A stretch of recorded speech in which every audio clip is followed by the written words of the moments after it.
Statistically, it's about 258,000 Americans actually are diagnosed with sepsis on a yearly basis, and it actually affects up to 1.6 million more.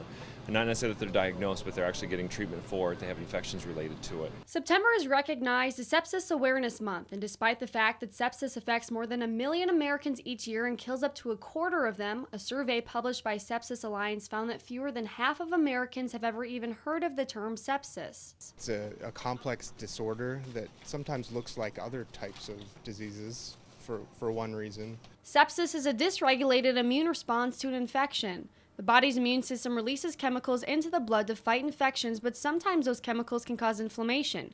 However, it's often difficult to detect, disguising as other illnesses. Chills and fever would be two big signs. There would also be a lot of times a rapid heart rate or fast breathing.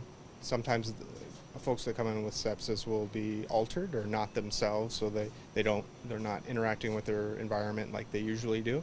And sepsis does not work alone. It arises from a previous medical condition which has led to an infection, creating chaos to the body's immune response. But the things that are most common are pneumonias, are urinary tract infections. People that have recently had surgery are also at greater risk as well. So we want to make sure that just because I was recently seen a physician and I'm on my way home or I'm discharged, that doesn't mean that I'm out of the clear yet. Common misconception is that you have to be in a hospital to get sepsis, but actually sepsis more often than not arises outside of a hospital and at home, and an infection arises and then sepsis takes off.